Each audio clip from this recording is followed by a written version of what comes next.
Kung mananalo ka, gagawin kitang asawa ko. Pamunuan mo ang aming tribo. Ang boses na iyon, malinaw at matamis, ay umalingaw-ngaw sa kagubatan. Isang magandang katutubong babae mula sa kabundukan ng Cordillera ang nagsalita. Nakatiti siya sa isang naliligaw na lalaking tagalungsot na may ngiting tila ng asar. May lakas ka ba ng loob na pakasalan ang isang mandirigma ng aming tribo? Inaasahan niyang matatakot ang lalaki at tatakbo palayo. Ngunit makalipas ang 3 araw, isang ganap na kakaibang tanawin ang sumalubong sa kanya. Pakiusap, ikaw lang ang makapagliligtas sa aming tribo. Tulungan mo kami. Sabi niya. Nanginginig ang boses at may mga luha sa kanyang nga mata. Sa paligid, nakahandusay sa lupa ang mga pinakamagagaling na mandirigmangang kanilang tribo. Ano nga ba ang nangyari? Kung interesado ka sa kwento ng isang Pilipinong tagalungsod na nakatagpo ng isang katutubong tribo, pindutin ang subscribe button. Hindi kailanman inakala ni Miguel Reyes na mapupunta siya sa ganitong kaguluhan. Sa edad na 31, pagkatapos maglingkod ng 8 taon sa Scout Rangers, nagretiro siya at nagpasya maglakbay sa Pilipinas upang mahanap ng bagong direksyon sa buhay. Nagsimulang maging komplikado ang lahat nang biglang mawalan ng signal ang kanyang GPS sa gitna ng malalim na kabundukan ng Cordillera. Kakaiba, bulong niya sa sarili. Sabi nga pa, 10 minuto na lang daw papunta sa campsite. Itinaas niya ang kanyang cellphone, nagbabaka sakaling makahanap ng signal, ngunit wala. Sa liblib na lugar na iyon, wala man lang bakas ng sibilisasyon. Habang daladala ang kanyang backpack at tinatahak ang isang makitid na daan, palalim ng palalim ang kanyang napasukan sa gubat. Nang maghapon na, nagsimula siyang makaramdam ng uhaw. Sinundan niya ang tunog nga agos ngang tubig na naririnig niya sa dikalayuan. Ngunit ang natakpuan niya ay hindi isang sapa, kundi isang malaking talon na bumabaksak sa isang sagradong batis. Sa harap ng talon, may mga nakasabit na palamuting gawasam ga makukulay na balahibo ngang ibon at butil. Mukhang isang banal na lugar. Isa na namang turista mula sa kapatagan, isang boses sa wikang Ingles ang gumulat sa kanya mula sa likuran. Nang lumingon siya, nakita niya ang isang magandang katutubong babae na mga 27 taong gulang kasama ang 5 iba pang babae. Nakasuot sila ng tradisyonal na hinabing damit na may mga palamuting butil, at ang kanilang nga basket ay puno nga ligaw na prutas at gulay. Ang babaeng nasa unahan ay may kakaibang aurangan pagiging leader. Pasensya na, nawawala ako. Nahihiyang sabi ni Miguel sa Ingles. Nanlaki ang mga mata ngang babae sa gulat. Teka, Pilipino ka? Tanong niya sa perpektong Tagalog. Lalo namang naguluhan si Miguel. Oh, bakit? Paano ka natutong magtagalog ng ganito? Nag-aral ako ng antropolohiya sa Universidad sa Baguio, sagot niya. Ako nga pala si Diwa. Ipinakilala niya ang kanyang sarili at tiningnan si Miguel mula ulo hanggang paa. Ngunit sa kanyang mga mata, may halong kuryosidad at pag-iingat. Bakit ka nandito? Ito ay sagradong lugar ng aming tribo, hindi ito maring pasukin ninuman. May halatang babala sa tono ni Diwa. Sinubukan ni Miguel na ipaliwanag ang kanyang sitwasyon, ngunit lalong lumamig ang ekspresyon ni Diwa. Isa na namang naliligaw na turista, bulong niya sa sarili. May sinabi siya sa kanyang makasama sa kanilang katutubong wika, at ang maito ay nagpakita rin ng hindi magandang tingin. Ano ang tingin mo sa amin? Mga primitive na kailangan nenyi litrato? Hindi ka na parito para kunan kami ngang litrato, hindi ba? Ang masalita ni Diwa ay puno ngang malalim na kawalan ng tiwala sa mga tagalabas. Sinubukang ipaliwanag ni Miguel na wala siyang ganong intensyon, ngunit tila sarado na ang isip ng babae. Kung sabagay, sige, biglang tumawa si Diwa, ngunit may halong pang-insulto ang kanyang tawa. Interesado akong malaman kung gaano karami ang alam ng isang tulad mo tungkol sa aming tribo. Siguro. May lakas ka ang loob na labanan ang mga kalalakihan namin. Nagulat si Miguel sa biglang tanong. Anong ibig mong sabihin? Simple lang. Kung mananalo ka, gagawin kitang asawa ko. Pamunuan mo ang aming tribo. Ang masalitang binitiwan ni Diwa ay umalingawnaw sa buong kagubatan, at ang kanyang mga kasama ay nagsimulang maghalahakan. Agad na namula ang mukha ni Miguel. Naramdaman niyang pinaglalaruan siya. Hindi iyan ang intensyon ko sa pagpunta rito, sabi niya habang iwinawagaywe ang kanyang nga kamay. Lalo namang nasiyahan si Diwa. Aba, duwak pala ang mga lalaki mula sa siyudad. Ganun ba kababa ang tingin niyo sa mga babae ngaming tribo? May halong pang mamaliit sa mga kalalakihan ng kapatagan ang kanyang nga salita. O natatakot ka lang? Natatakot kang harapin ang mga mandirigma namin? Tila nasiyahan si Diwa sa reaksyon ni Miguel.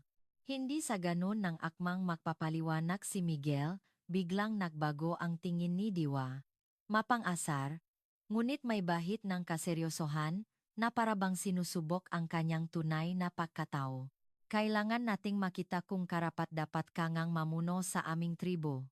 Kung tunay kang lalaki, hindi mo atrasan ang isang hamon, hindi ba?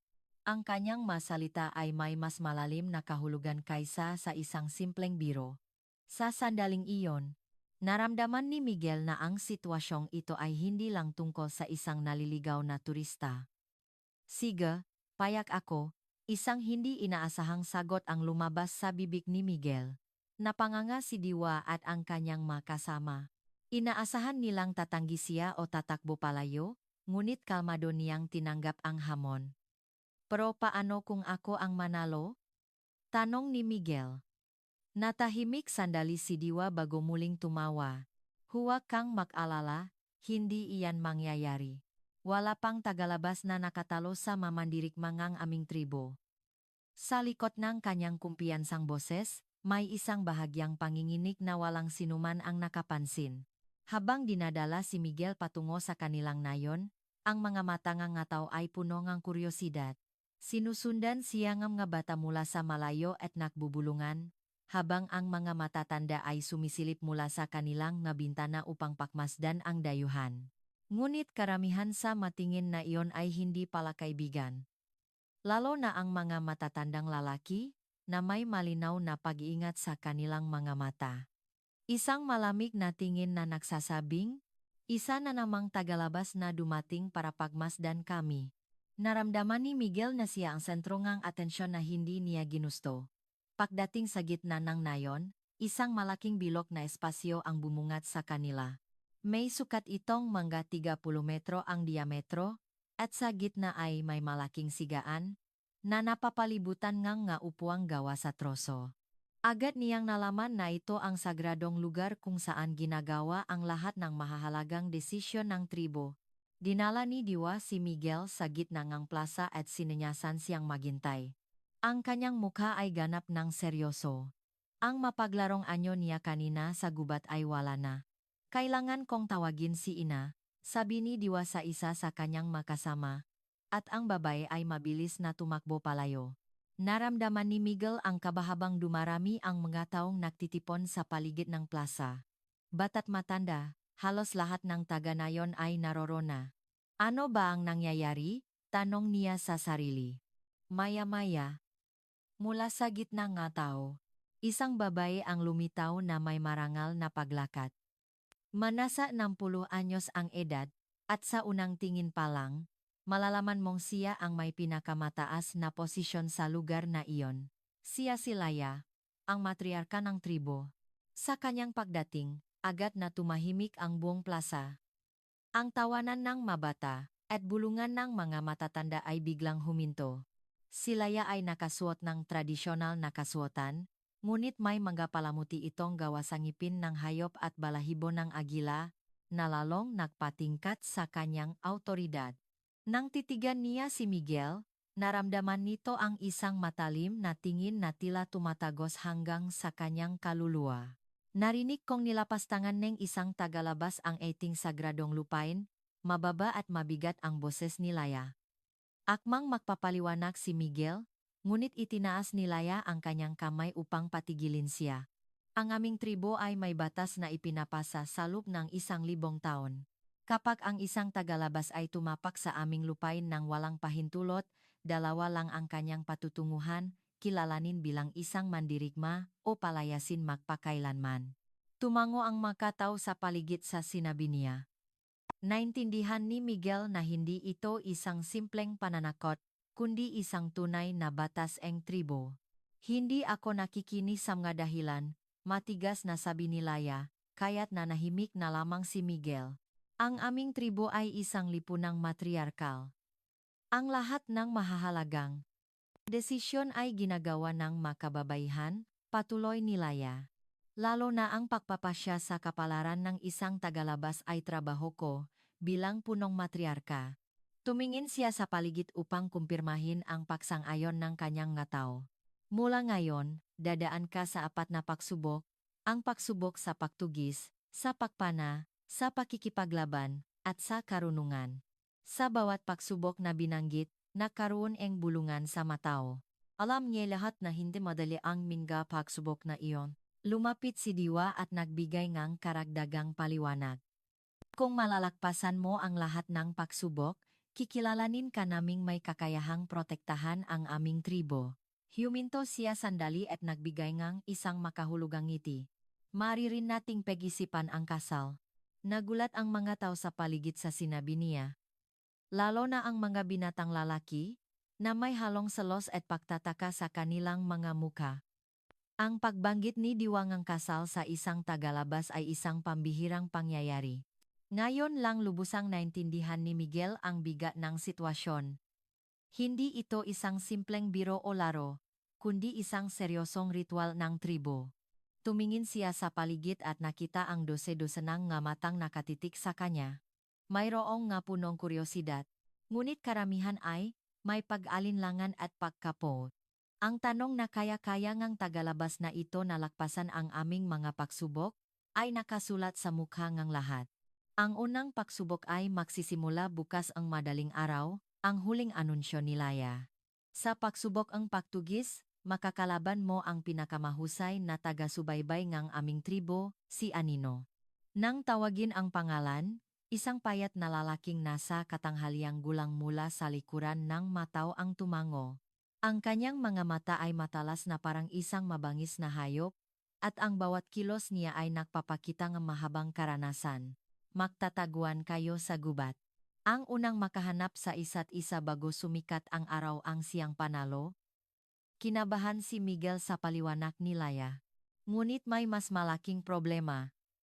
Isang matandang lalaki na puti na ang buhok, isa sa mapinunong tribo, ang nakatitik ng malalim kay Miguel. Ang kanyang tingin ay iba sa lahat. Tila may napapansin siyang kakaiba kay Miguel, isang matalas na obserbasyon. Ang binatang iyan, bulong ngang matanda sa kanyang katabi. May kakaiba sa kanya. Hindi siya ordinaryong tao. Ngunit ang kanyang nga salita ay natabunan ng ingay nga tao at hindi narinig ni Miguel. Nang akmang tatapusin na ni Laya ang seremonya, nagsalita siyang muli. Isang bagay lang ang dapat mong tandaan, umaling-angaw ang kanyang boses sa plaza. Wala pang tagalabas na nakalakpas sa lahat ng pagsubok na ito, kahit kalahati, hindi nila nalakpasan. Tumango ang mga tao bilang pagsang-ayon. Nangangahulugan ito na may mga katulad na pangyayari na sa nakaraan, at lahat ay nabigo. Ngunit sa hindi malamang dahilan, may kakaibang tensyon na gumuhit sa mukha ni Diwa. Tila mayroon siyang kutob na sa pagkakataong ito, maring makiba ang resulta. Alas 5 ang umaga, habang madilim pa at hindi pa sumisikat ang araw, nagising si Miguel. Magdamag siyang natulog sa isang maliit na kubo na ibinigay ng tribo, at nananakit ang kanyang katawan. Hindi siya sanay matulog sa sahig na may sapin lamang na balat ng hayop. Ngunit wala siyang panahon para alalahanin ang ganitong abala. Ang apat na pagsubok na magsisimula ngayon ang magpapasya sa kanyang kapalaran. Narinig niya ang mayabag sa labas ng kubo, at kinabahan siya. Isang katok sa pinto ang narinig kasabay ng boses ni Diwa. Gising na, magsisimula na ang unang pagsubok. Ang kanyang boses ay may kaseryosohan, hindi tulad kahapon. Pagbukas ni Miguel ng pinto, Nakita niya si Diwa na nakasuot ng tradisyonal na kasuotan para sa pangangaso. Ang damit na gawa sa hinabing tela ay may mga kakaibang disenyo, marahil ay simbolong tribo o may espiritual na kahulugan. Handa ka na ba? Tanong ni Diwa. Tumango si Miguel, ngunit ang Totu, hindi siya handa. Habang papunta sila sa plaza, ipinaliwanag ni Diwa ang tungkol sa pagsubok. Ang pagtugis ay isa sa pinakamahalagang kasanayan sa aming tribo. Kailangan ito sa pangangaso at sa pag-iwas sa kaway. Ang kanyang masalita ay nagpapatunay na hindi ito isang simpleng laro. Si Anino ay hindi pa natatalo sa loob ng 10 taon. Kahit ang mga pinakamagagaling na batang mangangaso namin ay hindi siya matalo. Habang nakikinig si Miguel, napagtanto niya kung gaano siya dehado sa sitwasyon. Pagdating sa plaza, marami ng tao ang nag-abang. Kahit madaling araw pa lang, halos lahat ng taga-nayon ay lumabas. May mga sulo na nakatusok sa iba't ibang bahagi ng plaza, nagbibigay liwanag sa kadiliman, ngunit ang liwanag na iyon ay tila bahagi ng isang ritual. Hinihintay ni Laya sa gitna ang dalawang lalaki, at sa tabi niya ay nakatayo ang payat na lalaking nakita niya kahapon. Siya si Anino. Tiningnan niya si Miguel at bahagya lamang yumuko ng walang ekspresyon. Simple lang ang patakaran, simula ni Laya. Papasok kayong dalawa sa gubat at hahanapin ang isa't isa. Ang unang makahanap sa kalaban bago sumikat ang araw ang mananalo. Huminto siya sandali at nagdagdag ng mahalagang paalala. Ngunit, bawal gumamit ng anumang sandata. Dapat puro galing lang sa pagtugis ang gamitin para manalo. Nakahinga ng maluwag si Miguel. Akala niya, hindi niya kailangang ilagay sa panganib ang kanyang buhay. Ngunit masyado siyang naging simple mag-isip. Unang nawala sa gubat si Anino. Ang kanyang makilos ay tunay na parang Anino, tahimik at mabilis. Walang kahit anong ingay na niliha ang kanyang ngapa habang siya ay naglaho sa kadiliman. Kinilabutan si Miguel sa nakita. Sige, ikaw na, sabi ni Laya. Huminga ng malalim si Miguel at pumasok sa gubat. Mula sa likuran, narinig niya ang bulungan ng matao. Paano mananalo ang tagalabas na iyan kay Anino? Hindi iyan tatagal ng 10 minuto. Ang gubat ay mas madilim kaysa sa kanyang inaasahan. Napakakapal nga puno kaya't kahit ang liwanag ng buwan ay hirap tumagos sa simula. Nalito si Miguel. Ngunit agad niyang pinakalma ang sarili. Nagsimula siyang obserbahan ang paligid ng may kahinahunan kahit sa dilim. Sinuri niya ang bawat detalye. Ang matuyong dahon sa lupa, ang ayos ng masanga, at ang direksyon ng hangin. Bigla niyang napagtanto na ang kanyang ginagawa ay isang bagay na natutunan na niya noon pa, ngunit ayaw niyang alalahanin kung saan niya ito natutunan. Makalipas ang 20 minuto, may napansin si Miguel na kakaiba. Ang mabakas ang paa sa lupa ay masyadong regular. Tila sinadya upang lituhin siya. Isang patibong, bulong niya. Sa sandaling iyon, may narinig siyang mahinang kaluskos mula sa kanyang likuran. Ngunit hindi lumingon si Miguel. Sa halip, dahan-dahan siyang naglakad pasulong habang pinakikinggan ang bawat tunog sa paligid. Naramdaman niyang sinusundan siya ni Anino. Nagsimula na ang isang labanan ng isipan, kung sino ang may mas matatak na pasensya. Biglang nagbago ngang direksyon si Miguel. Nagsimula siyang bumalik sa dinaanan niya. Sigurado siyang nag-abang si Anino na mahulog siya sa patibong. Ngunit ang kilos ni Miguel ay hindi inaasahan. Tanda pa niya ang eksaktong daan na kanyang tinahak, at natakpuan pa niya ang magabakas na iniwan ni Anino. Isang maliit na hibla ang sinulit na sumabit sa sanga, isang bahagyang pakayupi ang lumot sa lupa walang nakaligtas sa kanyang paningin. Pati siya ay nagulat kung saan nanggagaling ang ganitong klaseng abilidad sa pag-obserba. Eksaktong 30 minuto ang lumipas. Natakpuan ni Miguel si Anino sa likod ng isang malaking bato, hindi gumagalaw. Nag-abang si Anino na mahulog si Miguel sa patibong, ngunit nagulat siya sa mayabak na papalapit mula sa kanyang likuran. Paano? Isang salitangang pagkamangha ang lumabas sa bibig ni Anino. Nagulat siya na natunton siya pabalik ni Miguel. Sa loob ng 20 taon, hindi pa ito nangyari sa kanya. Ngumiti lang si Miguel ng tahimik at tiningnan si Anino habang itinataas nito ang kamay bilang tanda ng pagsuko. Pagbalik nila sa plaza, sumabog sa reaksyon ang mga tao. Hindi makapaniwala ang lahat sa katotohanang natalo si Anino. Talaga bang natalo niya si Anino? Paano nangyari iyon? Bulungan ng gataw. Lalo na ang binatang lalaki, na may halong selos at pakamangha sa kanilang mukha. Ganon din si Diwa. Tiningnan niya si Miguel. Akmang may sasabihin ngunit ipinikit na lang ang bibig. Halatang naguguluhan siya sa hindi inaasahang resulta. Opisyal na inanunsyo ni Laya ang resulta. Unang pagsubok, nalakpasan. Simpleng mga salita, ngunit malaki ang kahulugan. Ngunit wala siyang panahon para magsaya.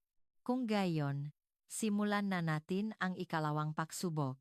Muling kinabahan si Miguel sa sinabi ni Laya. Hindi niya inaasahan na sunod-sunod ang mga pagsubok. Ang pagsubok sa pakpana. Kailangan mong tamaan ang target sa layong 100 metro ngang 5 beses. Kailangang lahat ay tumama para makapasa.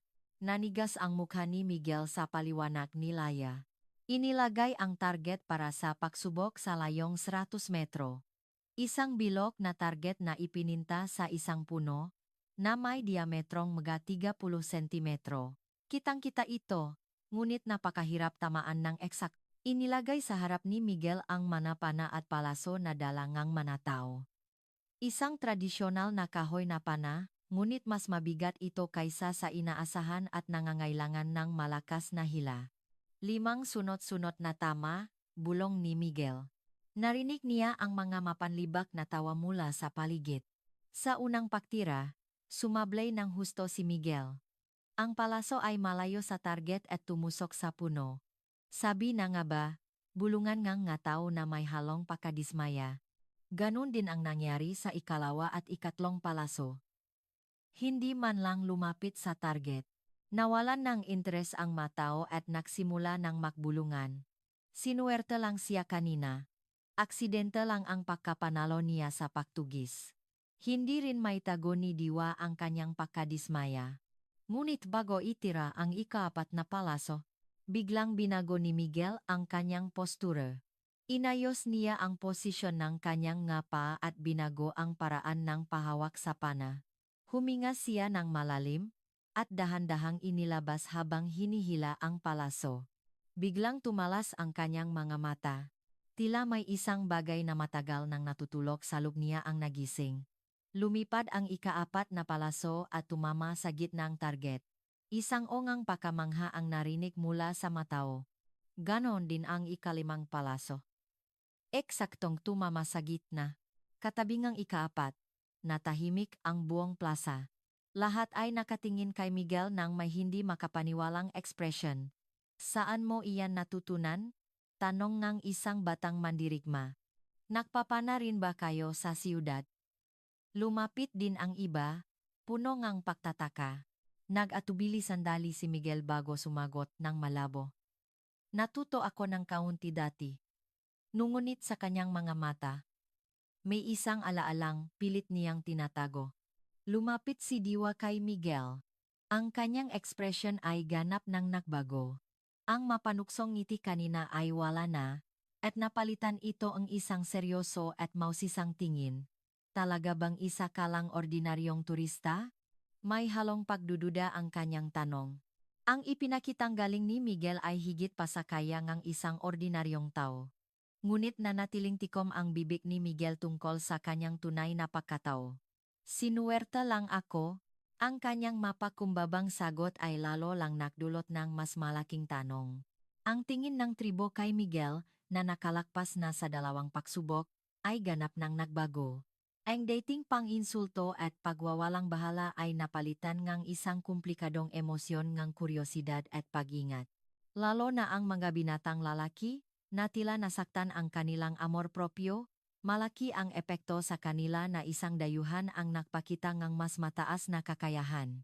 Pinakmasdan muli ni Laya si Miguel ng masinsinan at tila may napagdesisyunan. Sisimulan na natin agad ang ikatlong pagsubok. Nagulat si Miguel sa anunsyo. Hindi lang sunod-sunod ang pagsubok, kundi ngayon ay kailangan pa niyang makipaglaban. Ang pagsubok sa pakikipaglaban ay ang sunod-sunod na pakikipaglaban sa tatlong mandirigma ngaming tribo. Nagbulungan ang mataw sa kanyang paliwanag. Ang pagsubok sa pakikipaglaban ang pinakamapanganib at pinakamahalaga. Dito direktang masusubok ang kakayahan ng isang mandirigma na protektahan ang tribo. Ang unang kalaban ay isang binatang mandirigma na tinatawag na si Pangil. Mga 25 taong gulang, matipuno ang katawan at kilala sa kanyang maliksing kilos. Tulad ng kanyang pangalan, mabilis at agresibo ang kanyang estilo. Ngumiti si Pangil nang may kumpiyansa kay Miguel. Sinuwerte ka lang kanina. Pero iba ang labanan. Sumang-ayon ang mga kabataang nasa paligid. Tunay ngang iba ang pakikipaglaban sa paktugis o pakpana. Ang patakaran sa laban ay simple. Sa gitna ng bilog na plaza, kailangang mapabagsak o mapasuko ang kalaban. Bawal gumamit ng sandata at nakamamatay na atake. Ngunit kahit ganun, may panganib pa rin ng pinsala. Lalo na kung isang bihasang mandirigma tulad ni Pangil ang kalaban, mahirap itong kayanin ng isang ordinaryong tao. Hinarap ni Miguel ang kanyang kalaban, hindi may tago ang kaba. Sa simula pa lang ng laban, mabilis na sumugot si Pangil. Ang kanyang nga atake ay tunay na mabilis at mabangis na parang isang hayop. Sunod-sunod ang kanyang masuntok at sipa, at si Miguel ay halos umiwas lang. Nasiyahan ang mamanonot sa inaasahang takbo ngaban. Iba talaga ang labanan. Puro diskarte lang ang paktugis at pakpana. Ngunit ang ilang veteranong mandirigma na nakmamasid ng mabuti sa makilos ni Miguel ay nakaramdam na may kakaiba. Nang magpakawala si Pangil ngang isang malakas na kanang suntok, biglang nakbago ng kilos si Miguel. Hindi na ito simpleng pag-iwas, kundi isang kontra-attack gamit ang lakas ng kalaban. Ginamit niya ang kanyang paa bilang panukot, umikot ang kanyang katawan, at nagpakawala ng isang tumpak na roundhouse kick gamit ang kaliwang paa. Eksaktong tumama ang sipa sa tagiliran ni Pangil, nawalan siyang balanse at bumagsak sa lupa. Nangyari ang lahat sa loob lang ilang segundo. Biglang tumahimik ang plaza. Paano? Bumangon si Pangil mula sa lupa na may hindi makapaniwalang ekspresyon. Hindi niya matanggap na natalo siya sa isang iglap. Ganon din ang reaksyon ng tao. Ang kanina'y dehadong si Miguel ay biglang nagpakita ngang isang perpektong panalo. Anong klaseng teknik iyon? Bulong ngang isang veteranong mandirigma sa kanyang kasama. Ibang-iba sa alam nating paraan ng pakikipaglaban. Ang roundhouse kick na ipinakita ni Miguel ay isang teknik na magagawa lamang ng isang taong dumaan sa sistematikong pagsasanay. Ang ikalawang kalaban ay isang nasa katanghaliang gulang na mandirigma na tinatawag na kidlat kamao. Nasa kalagitnaan ng 30s, mas may karanasan siya kaysa kay Pangil at mas maingat. Matapos masaksihan ang nangyari kanina, hindi niya minaliit si Miguel. Kailangan kong mag-ingat ngayon. Dahan-dahang pinagmasdan ni Kidlat Kamao ang kanyang kalaban, sinusukat ang distansya. Tulad ngang kanyang pangalan. Mabilis na Kamao ang kanyang espesyalidad. Ngunit hindi siya basta-basta sumusugot. Naramdaman din ni Miguel ang pag-ingat ng kalaban at kinabahan. Nagikutan silang dalawa, pinapakiramdaman ang isa't isa. Unang nagpakawala ng jab si Kidlat Kamao, na iniwasan ni Miguel. Sinundan ito ngang low kick at hook, ngunit lahat ay nasangga ni Miguel. Ngunit ang kanyang kilos sa depensa ay nagiging mas pino. Tila sinusuri niya ang pattern ng kalaban. Nang magpakawala si Kidlat Kamao ngang isang malakas na straight, hinawakan ni Miguel ang kanyang braso at pinilipit ito. Isang joint lock. Sumigaw sa sakit si Kidlat Kamao at napaluhot sa lupa. Ang joint lock ni Miguel ay napakatumpak at epektibo, hindi ito nagbigay ng pagkakataon para lumaban, suko na ako. Mabilis na sigaw ni Kidlat Kamao, at agad siyang binitawan ni Miguel. Ikalawang panalo. Ngunit sa pagkakataong ito, iba na ang reaksyon ng natao. Sa halip na pagkamangha, mas malaki ang pagdududa at pag-ingat. Masyadong perpekto ang kanyang mateknik. Tigil. Biglang itinaas ni Laya ang kanyang kamay at pinahinto ang laban. Bago lumabas ang ikatlong kalaban, tila may mahalaga siyang desisyon na kailangang gawin. Kailangan ngang isang agarang pagpupulong kasama ang mga matatandang kababayhan. Nagbulungan ang mataw sa kanyang anunsyo. Isang pambihirang pangyayari ito. Ang pagtawag ng pulong sa gitna ng pagsubok ay nangangahulugang may isang seryosong problema. Pumasok si Laya at ang mga matatandang babay, kasama si Diwa, sa isang maliit na kubo. Bawal pumasok ang mga lalaki, at naiwan si Miguel mag-isa sa plaza.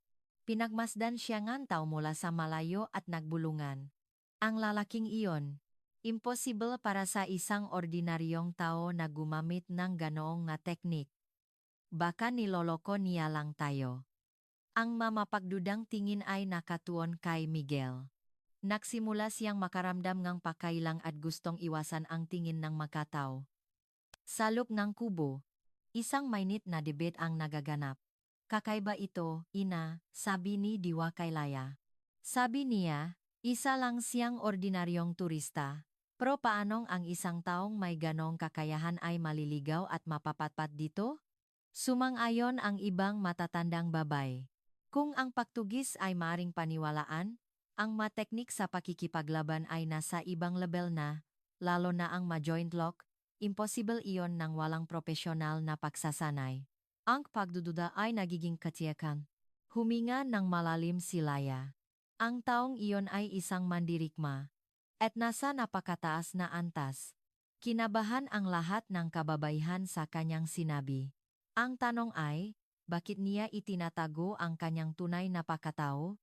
Kung isa lang siyang simpleng turista, walang dahilan para gawin niya iyon, isang komplikadong emosyon ang gumuhit sa mukha ni Diwa. Pagsisis sa una niyang pangmamalit at panginsulto, at kalit dahil sa pakiramdam na naloko siya. Samantala, sa plaza, para makaiwas sa hindi komportableng sitwasyon, lumapit si Miguel sa mga bata.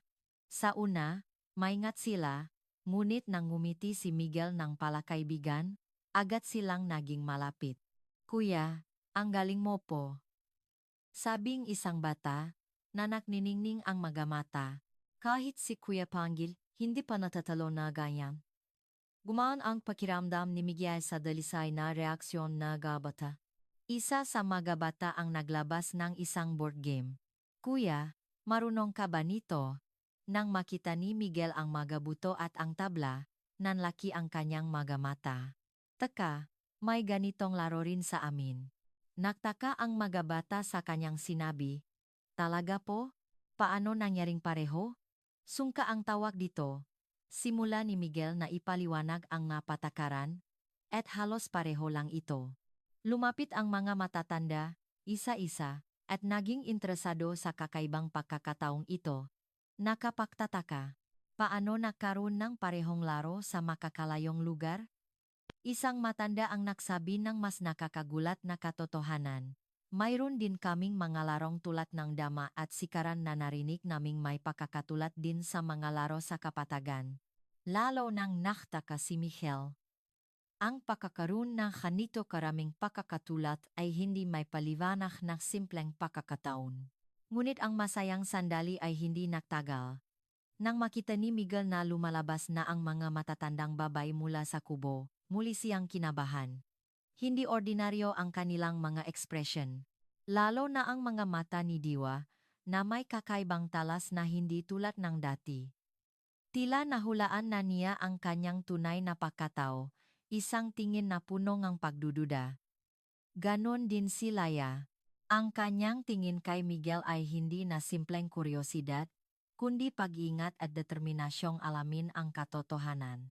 Bago natin ipapatuloy ang pagsubok, may isang bagay kaming gustong kumpirmahin, mas malamig ang boses ni Laya kaysa dati. Naramdaman ni Miguel na nasa isang kritikal na sitwasyon siya. Isang pakiramdam ngang kaba na malapit nang mabunyag ang kanyang itinatagong pagkatao ang bumalot sa kanya. Humakbang si Diwa at nagbato ngang isang matalas na tanong. Ikaw ba talaga ay isang naliligaw lang na turista? Ang matalas na tanong ni Diwa ay umalingaw-ngaw sa plaza, at lahat ng tingin ay natuon kay Miguel. Natigilan siya. Nasa panganib na mabunyak ang kanyang itinatagong pagkatao.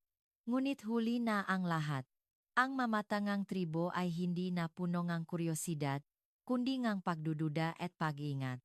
Ako, isa lang akong manlalakbay, hindi ka panipaniwala ang sagot ni Miguel. Ang kanyang ipinakitang galing ay masyadong propesyonal. Humakbang si Laya. Huwag ka ng magsinungaling. Ang mateknik na ipinakita mo ay hindi kayang gawin ng isang ordinaryong tao. Ang kanyang boses ay puno ng katiyakan. Ang kanyang mahabang karanasan ay nagbigay sa kanya ng kumpiyansa tungkol sa tunay na pagkatao ni Miguel. Lalo na ang maga-join lock, iyan ay magateknik na imposible ng walang pagsasanay militar. Sumang-ayon ang makatao sa paligid. Malalaman natin kapag nilabanan mo ang huling kalaban, ang naging desisyon ni Laya. Dalhin ninyo dito si Lawin. Nang marinig ang pangalan, isang bulong pahanga ang kumalat sa matao. Si Lawin ang pinakamalakas na mandirigma ng tribo. Sa loob ng 10 taon, wala pang nakatalo sa kanya.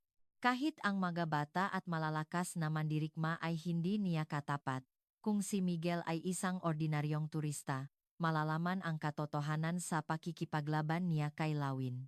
Nang lumitaw si Lawin, ganap na nakbago ang kapaligiran sa plaza. Nasa huling bahagi na siya nga 30s. Malaki ang pangangatawan at maskulado, ngunit ang pinakakapansin-pansin ay ang kanyang nga mata. Matalas na parang isang tunay na Lawin, punong konsentrasyon. Tiningnan niya si Miguel at tumango ng walang ekspresyon. Interesante. Matagal na mula nang makaroon akong disenteng kalaban. Ang kanyang masalita ay punong kumpiyansa na sinusuportahan ng kanyang nga nakaraang panalo. Nang maksimula ang laban, iba ang naging diskarte ni Lawin kumpara sa mga naunang kalaban. Hindi siya agad sumugot, kundi dahan-dahang lumapit. Ang kanyang makilos ay matiyaga at tumpak, na parang isang lawin na nag-abang sa kanyang biktima. Naramdaman ni Miguel ang lakas ng kalaban at kinabahan. Sa lahat ng kanyang nakalaban, siya ang pinakamapanganib. Sa unang sagupaan, nagsimulang madehado si Miguel. Ang nga atake ni Lawin ay malalakas ngunit pino. Sunod-sunod ang kanyang masuntok at sipa, at si Miguel ay halos umiiwas lang. Ilang beses siyang tinamaan, at naramdaman niya ang tunay na panganib na masaktan. Nasiyahan ang mga manonot sa inaasahang takbong laban. Iyan si Lawin. Ngayon, malalaman na natin ang tunay na pagkatao ngang tagalabas na iyan. Pinanood ni Diwa ang laban na may komplikadong ekspresyon. Nagpakawala si Lawin ng isang malakas na serye nga atake na halos hindi masangga ni Miguel gamit ang kanyang mga braso. Naitulak siya ngang ilang hakbang paatras. Dito na ito magtatapos, sumugod si Lawin para sa huling atake. Habang papalapit ang kanyang kanang kamao sa mukha ni Miguel, kusang kumilos ang katawan ni Miguel. Bago pa man makapag-isip, kumilos na ang kanyang katawan. Inilihis niya ang kamao no kalaban habang sabay na naglunsad no counterattack. Sa sandaling iyon, ganap na nagbago ang mga kilos ni Miguel. Isang uri ng teknik na hindi pa niya naipakita ang sumabo. Mga atake gamit ang siko sa malapitang laban, sipa gamit ang tuhod, at mga galaw para sirain ang balanse ng kalaban lahat ay sunod-sunod. Ito ay CQC, o Close Quarters Combat. Isang mataas na antas ng martial arts na natututunan sa militar. Hindi nakasabay si Lawin sa biglang pagbabago at nagsimulang makatanggap ng sunod-sunod na atake. Ang mga atake ni Miguel ay pino at nakamamatay. Sunod-sunod na tumama ang kanyang masuntok sa mga vital points ng kalaban. Sinubukang gumanti ni Lawin, ngunit perpektong nasangga ni Miguel ang kanyang nga atake habang sabay na nagpapakawala ng counter. Hindi na ito labanan, kundi isang panay na pangingibabaw. Sa loop lang ilang minuto, ang pinakamahusay na mandirigma ng tribo ay ganap na nalupik. Natahimik ang buong plaza na parang walang tao.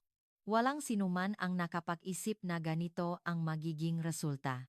Sa huling sandali, nakpakawala si Miguel ng isang tumpak na suntok sa lig ni Lawin. Nawalan ng malay si Lawin at bumaksak sa lupa. Isang perpektong panalo. Ngunit ang panalong iyon ay masyadong isang panik at profesional na nagdulot ng takot sa halip na pahanga. Ang mga teknik na ipinakita ni Miguel ay malinaw na nasa antas lamang ng isang taong dumaan sa pagsasanay militar. Lahat ng tao sa tribo ay natulala, hindi makapagsalita. Sino ka ba talaga? Umalingaw-ngaw ang boses ni Laya sa plaza. Wala nang may tatago o may dadahilan. Ang mga mata ng lahat ay nakatuon kay Miguel, at sa kanilang mga tingin ay may halong paggalang at takot. Huminga ng malalim si Miguel. Ang nakaraan na pilit niyang itinatago tila dumating na ang oras para aminin ito. Dati akong miyembro ng Special Forces ng Pilipinas. Isa akong Scout Ranger. Ang kanyang pag-amin ay nagpatahimik sa buong plaza. Special Forces. May hindi makapaniwalang tono sa boses ni Diwa. Nabigla siya sa katotohanang ang taong kanyang minaliit at ininsulto ay mula sa isa sa mga pinaka-elite na unit ng bansa. 8 taon akong nagsanay sa survival at combat techniques, dada ni Miguel. Ganap na nabago ang ekspresyon ng mga tao. Hindi na pagdududa, kundi paggalang.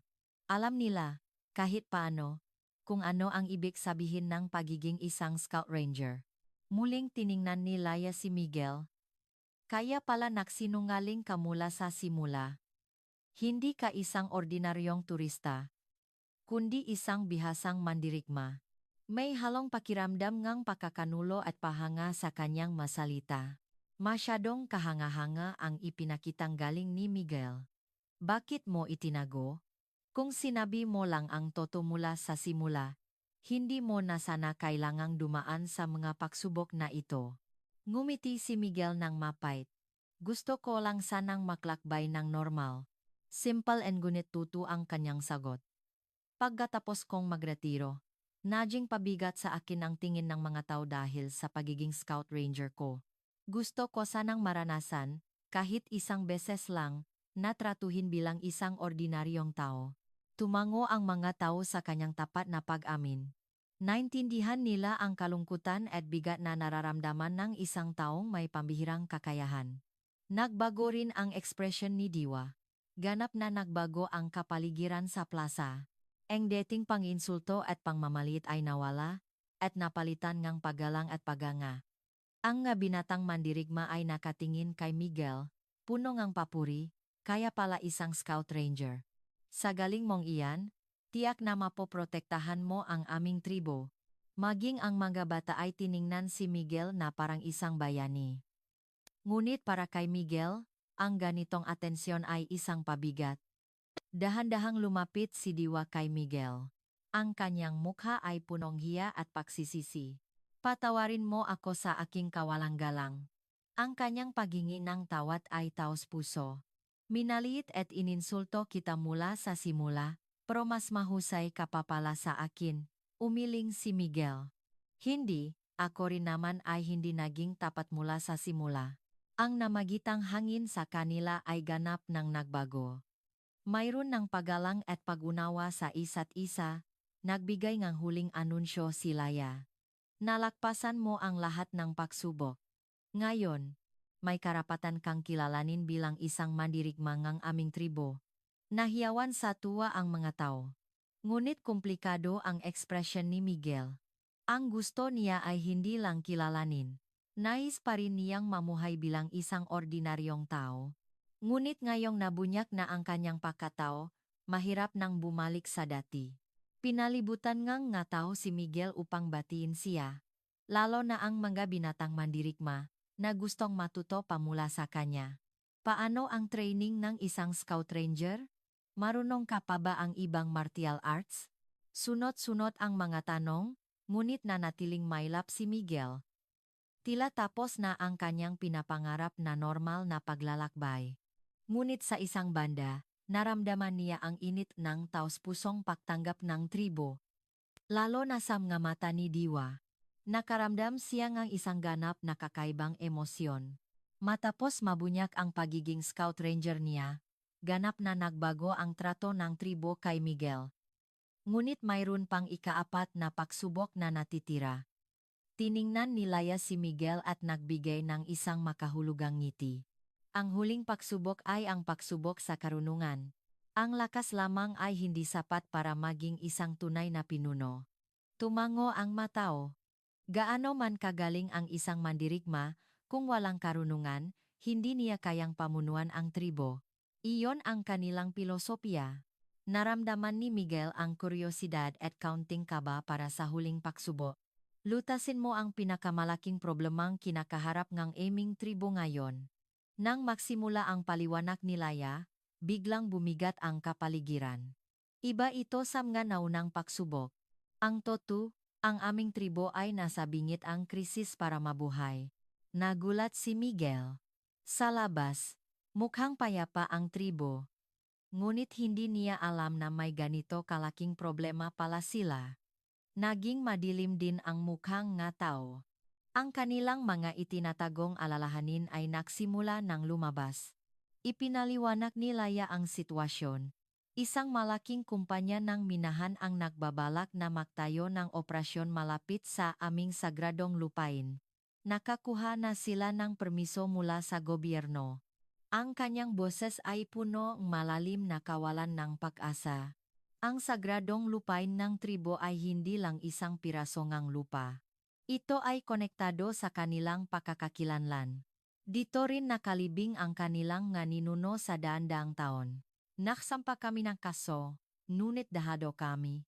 Ang kalaban ay may malaking pera, samantalang kami ay walang sapat na pondo kahit para sa isang abogado. Ang mas malaking problema ay ang hidwaan sa loop ng tribo. Ilan sa aming nga kasamahan ay gustong tanggapin ang alok ng kumpanya. Naintindihan ni Miguel ang pagiging komplikado ng sitwasyon. Hindi lang panlabas na banta, kundi mayroon ding pakakahati sa loop. Dahil sa kahirapan, dumarami ang magustong kunin ang bayat pinsala at lumipat sa ibang lugar, lalo na ang makabataan ang may ganitong kaisipan. Mas pinapahalagahan nila ang praktikal na benepisyo kaysa sa tradisyon. Ngunit kailangan nating ipaglaban ang lupaing ito, matatak ang boses ni Laya. Pero hindi namin alam kung paano. Sa legal at pinansyal na aspeto, masyado kaming mahina. Habang nakikinig si Miguel, naramdaman niya ang bigat ng problema. Hindi ito isang simpleng alitan sa lupa, kundi isang isyu ngang kaligtasan ng isang buong tribo. Hinihintay ng lahat ng tao ang reaksyon ni Miguel. Nag-isip sila kung anong solusyon ang may bibigay ngang tagalabas na ito. Nag-isip ng malalim si Miguel. Ang problema ay mas komplikado kaysa sa inaasahan. Legal na alitan, financial na pressure, at panloop na hidwaan lahat ay makakonay. Ngunit sinimulan niyang surin ang sitwasyon, isa-isa. Una, kailangan nating tiyakin kung legal ba talaga ang permisong nakuhang kumpanya, ang kanyang unang mungkahi. Naging interesado si Laya.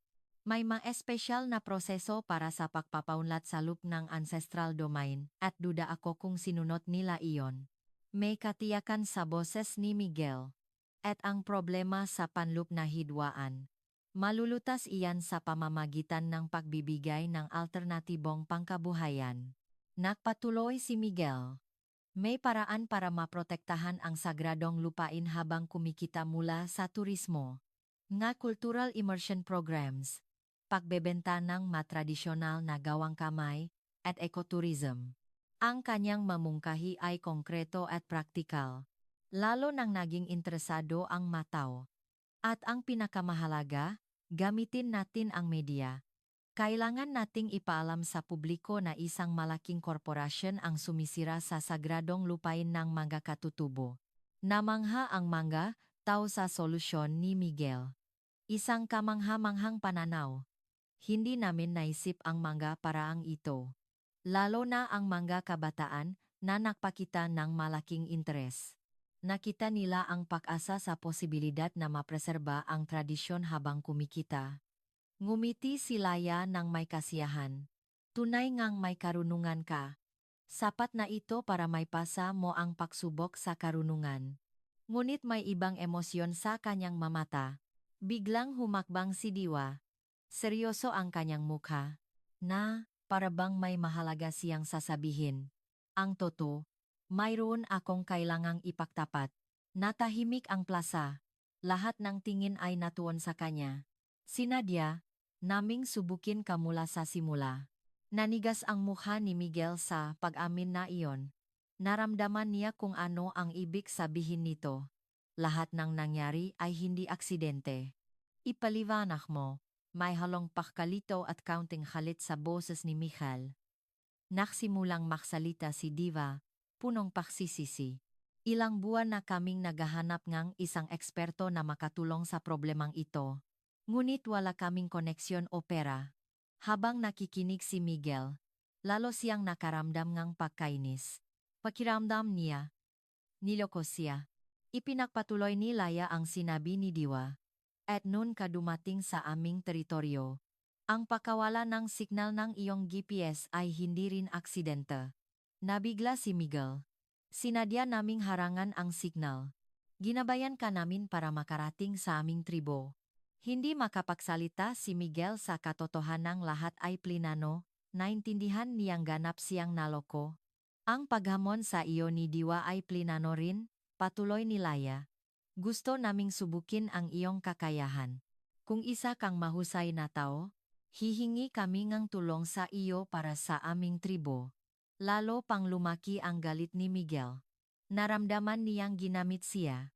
At ang pagiging scout ranger mo, perpekto. Mayroon kang kakayahan at karanasan para lutasin ang ganitong komplikadong problema. Tumayo si Miguel, ang kanyang mukha ay punong galit. Ibig sabihin, ginamit niyo lang ako mula sa simula? Malamig at matalas ang kanyang boses. Ang pagtitiwalang naramdaman niya para sa tribo ay biglang nawala. Lahat ng pagsubok na pinagdaanan ko, lahat ay pilinano niyo. Makatarungan ang galit ni Miguel. Natural lang na maramdaman niyang ginamit ang kanyang mabuting kaloban. Hindi. Sa simula lang iyon, sinubukang ipaliwanag ni Diwa. Ngunit ayaw nang makinig ni Miguel. Nakakadismaya. Taos puso akong tumulong, pero ginamit lang pala ako. Kinuha niya ang kanyang backpack, handa nang umalis. Hindi ko gusto ang ganitong panloloko. Ang kanyang pagkadismaya ay naging isang malalim na sugat. Nagpanik ang mataw. Kung alis si Miguel, hindi malulutas ang kanilang problema. Ngunit mas mahalaga, naintindihan nilang nakamali talaga sila. Sandali. Sinubukang pigilan ni Diwa si Miguel, ngunit buo na ang kanyang desisyon. Ako rin naman ay naksinungaling, kaya patas lang tayo. Ang huling salita ni Miguel ay puno ng malalim na pagkadismaya. Tila alis na talaga siya. Nakamali kami. Ang huling sinabi ni Laya. Ngunit sana'y maintindihan mo ang despradong sitwasyon ng aming tribo. Ngunit hindi pa rin lumingon si Miguel. Sa isang sitwasyon kung saan nasira na ang tiwala, walang saysay ang anumang paliwanag. Naiwan sa plaza ang nga tao, punong kalungkutan. Naintindihan nilang ang kanilang plano ang naging dahilan para mawala ang kanilang nag-iisang pag-asa. May mga luha sa mata ni Diwa. Dahil sa pagsisisi na ang kanyang mga ginawa ang sumira sa lahat. Nang akmang alis na si Miguel sa plaza, isang umiyak na boses mula kay Diwa ang pumigil sa kanya. Sandali. Pakiusap. Nanginginig ang kanyang boses. Ibang-iba sa matapang at kumpiyansang anyo na ipinakita niya kanina. Wala kaming ibang pagpipilian. May malalim na desperasyon sa pag-amin ni Diwa. Huminto si Miguel, ngunit hindi pa rin lumingon. Hindi madaling mawala ang kanyang galit. Ngunit sa taimtim na boses ni Diwa, tila may iba pang dahilan sa likod nito. Nagsimulang ikuwento ni Diwa ang kanyang nakaraan. 5 taon na ang nakalipas. May katulad na nangyari. Isang abogado mula sa Maynila ang nagsabing tutulungan kami. Naging madilim ang mukha ng gataw. Malinaw na isang masamang alaala iyon. Napakabait niya. Nag-alok siyang magbigay ng libreng serbisyong legal para sa karapatan ng aming tribo. Sa mamata ni Diwa, may pagsisisi sa kanyang pagiging inosente noon. Nakatalikot pa rin si Miguel, ngunit nakikinig siya. Pero ang tunay na layunin ng abogadong iyon ay iba, lalong naging desperado ang boses ni Diwa. Kasapwat pala siya ng isang kumpanya ng logging para nakawin ang impormasyon tungkol sa aming natitulo ng lupa. Balak niyang manipulahin ang madokumento at ipagbili ang bahagingang aming lupain sa murang halaga ng hindi namin alam. Bahagyang lumingon si Miguel. Naramdaman niya ang bigat ng pagkakanulong dinanas ni Diwa. Mabuti na lang at natuklasan namin bago mahuli ang lahat, pero nagiwan ito ng malaking sugat sa amin. Mula noon, dagdag ni Laya, naging sukdulan, ang kawalan ng tiwala ni Diwa sa matagalabas, lalo na sa malalaking lumalapit sa kanya. Habang nakikinig si Miguel, nagsimula niyang maintindihan kung bakit ganun na lang ang pangmamaliit at pang-iinsulto ni Diwa sa kanya sa simula. Hindi ito dahil sa pagiging arogante, kundi dahil sa sugat ng nakaraan. Ang abogadong iyon ay lumapit din kay Diwa ng palakaibigan para makuha ang kanyang tiwala. Kaya lalo siyang naging maingat sa malalaking tagalabas. Umiyak na nagpatuloy si Diwa. Kaya noong dumating ka, inakala kong isa ka na namang manloloko. Isang taong gagamitin kami para sa sariling kapakanan. Ang kanyang pag-amin ay taos puso. Kaya sinadya kong maging mas mapanlait. Umasa akong susuko ka at aalis. Sa wakas, dahan-dahang lumingon si Miguel. Nang makita niya ang ngaluha sa mukha ni Diwa, unti-unting lumambot ang kanyang galit. Ngunit hindi pa doon natapos ang pag-amin ni Diwa. Pero habang kasama kita, nagsimulang magbago ang puso ko. May ibang emosyon na sa kanyang boses. Hiya at isang panginginig na tila may aminin. Sa simula, sinusubukan lang talaga kita. Gusto kong ilabas ang iyong tunay na pagkatao at paalisin ka. Nagatubili si Diva bago magpatuloy. Pero nang makita ko ang iyong sinseridad, nagsimulang magbago ang puso ko. Ang sumunod na pag-amin ni Diwa ay lalo pang ikinagulat ni Miguel. Ang toto, nahulog ang loop ko sa iyo. Namula ang kanyang mukha. Kailangan ngang malaking tapang para aminin ang ganitong personal na damdamin sa harap ng buong tribo. Nang makita kitang nakikipaglaro sa mga bata, ang iyong interes sa aming kultura, at higit sa lahat, ang iyong taos-pusong pakikitungo sa amin. Huminto sandali si Diwa. Sa loob ng 5 taon, ngayon lang ako nakaramdam na gusto kong magtiwala muli sa isang tagalabas. Naging komplikado ang ekspresyon ni Miguel. Nandun pa rin ang galit at pagkadismaya, ngunit nagsimulang gumalaw ang kanyang puso sa tapat na pag-amin ni Diwa. Hindi pa rin nito binibigyang katwiran ang panloloko niyo sa akin.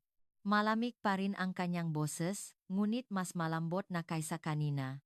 Tumango si Diwa. Tama ka. Wala akong may dadahilan. Pero sa huli, naging totoo na ang nararamdaman ko.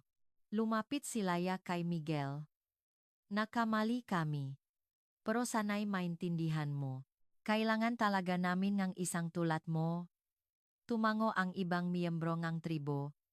Nang marinig namin ang nga solusyong inilahat mo, nakumbinsi kami. Ikaw ang nag-isang pag-asa na makapagliligtas sa aming tribo. Ang mataimtim na tingin ng tribo ay nakatuon kay Miguel. Ngunit hindi pa rin siya makapagdesisyon. Huminga ng malalim si Miguel at nagsalita. Ang toto, mayroon din akong itinatago. Lahat ay napatingin sa kanya, ang aking ama. Dati siyang miyembro ng isang kilabot na grupo ng nga rebelde. Nagulat ang tribo sa hindi inaasahang pag-amin. Mula pagkabata, namuhay akong minamaliit ng lipunan. Ang boses ni Miguel ay may sakit na matagal nang itinatago. Kaya't ang sitwasyon ninyo ay hindi ko may tuturing na iba sa akin. Nakwento si Miguel. Kahit matapos niyang iwan ang grupo, dumanas ang aking amangang hindi mabilang na diskriminasyon sa pagbabalik loob sa lipunan. Sa paghahanap ngang trabaho, sa paghahanap ngang bahay, laging may pagdududa ang tingin sa kanya. Naging seryoso ang mukha ng lataw. Naintindihan nilang mayroon silang pakakatulat. Nung bata ako, tinutukso akong anak na rebelde. Alam ko ang pakiramdam na laitin dahil lang sa iyong pinakmulan, kahit wala kang kasalanan. Kaya ako naging Scout Ranger, para mapatunayan ko ang sarili ko sa lipunan. Gusto kong makaroon ng kakayahan na hindi kayang maliitin ng sinuman. Pero kahit matapos akong magretiro, mayroon pa ring kulang. Nagbago ang tingin ni Diwa. Naintindihan niyang katulad din niya si Miguel. Kaya ako naglagbay. Para hanapin kung sino talaga ako at ano ang gusto ko. Tiningnan ni Miguel si Diwa. Sa kwento ninyo, naalala ko ang aking ama. Kung paano siya naghirap para ipaglaban ang kanyang pakakakilanlan at lugar. Alam na alam ko ang pakiramdam na malitin at diskriminahin dahil sa iyong pinakmulan. Kaya hindi ko kayo basta-basta maiwan. May pag-asa sa mga mata ni Diwa sa pag-amin ni Miguel. Naramdaman niyang nagsisimula ng magbago ang isip nito. Kahit nasa simula ay naramdaman kong naloko ako, naiintindihan ko ang inyong desperadong sitwasyon, ang huling desisyon ni Miguel. At higit sa lahat, naramdaman ko rin ang inyong sinseridad. Lalo na pagkatapos kong marinig ang pag-amin ni Diwa, naramdaman kong masyado akong naging mapanghusga. Isang bahagyang ngiti ang gumuhit sa mukha ni Diwa. Ako rin, dahil sa sugat ng nakaraan, hindi ako basta-basta nagtitiwala, sabi ni Miguel habang lumalapit kay Diwa. Sa aspetong iyon, makatulad tayo. Makaiba man ang dahilan, pareho tayong may sakit na dinadala. Tumango si Diwa. Mula ngayon, maging tapat na tayo sa isa't isa. Wala nang panloloko o pagtatago. Ngumiti si Laya. Tama pala ang kutob ko. Ikaw ang taong kailangan namin. Ngumiti si Miguel. Tutulungan ko kayo. Hahanap ako ang paraan para malutas ang problemang ito. Nagiyawan ang tribo. Sa wakas, may liwanag ng pag-asa. Umiyak sa tuwa si Diwa. Lalo pang lumalim ang kanyang nararamdaman para kay Miguel. Agad na sinimulan ni Miguel ang paglutas sa problema. Bumuo siya ng konkretong plano kasama si Laya, Diwa, at iba pang mga pinuno. Una, suriin natin ang mga dokumento ng permiso. Namangha ang mataw sa sistematikong diskarte ni Miguel. Sunod, gamitin natin ang media para maikalat ang issue at makuha ang suporta ng mga civil society groups. Ang kanyang plano ay hindi lang legal, kundi isang komprehensibong diskarte na kasama ang public opinion. Sa unang pagkakataon, naramdaman ng tribo ang tunay na pag-asa. Isang linggo ang lumipas, sinimulan na ang plano ni Miguel. Pinagsama niya ang tradisyonal na karunungan ng tribo at ang kanyang modernong kaalaman. Sa pagsusuringang ng lumang dokumento ng lupa at ng permiso ng kumpanya, natuklasan niya ang isang malaking pagkakamali. Walang bisa ang permisong ito. Sabi ni Miguel, hawak ang mga dokumento. Nakuha ito ng kumpanya ng walang pahintulot ng tribo, kaya wala itong legal na bisa. Sa huling negosasyon, ipinakita ni Miguel ang isang nakakagulat na anyo. Habang ginagamit ng gaabogado ng kabilang panig ang mga komplikadong legal na termino, hindi siya natinak.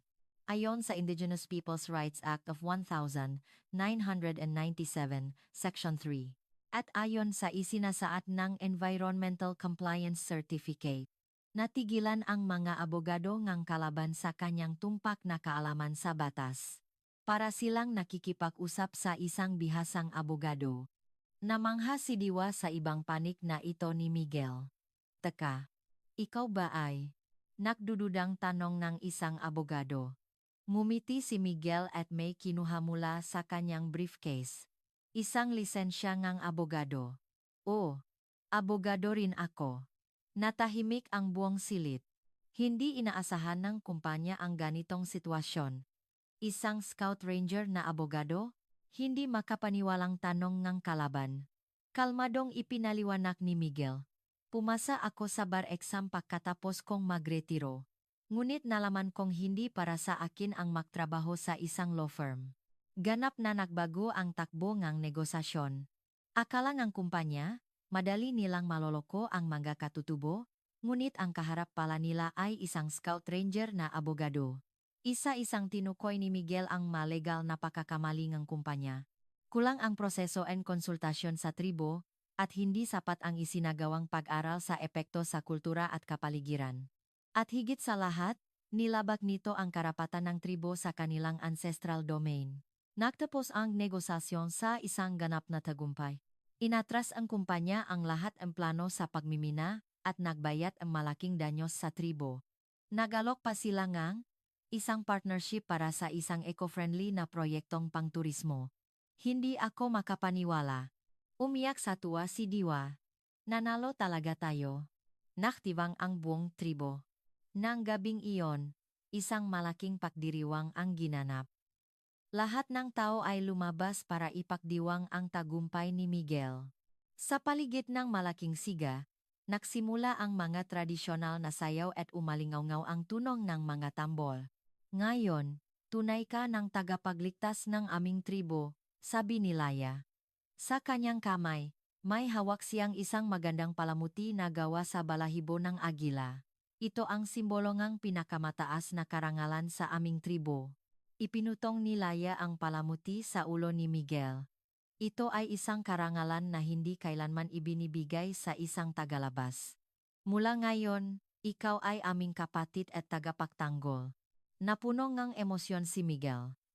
Dito niya natakpuan ang tunay na pakiramdam ng pagiging kabilang na matagal na niyang hinahanap.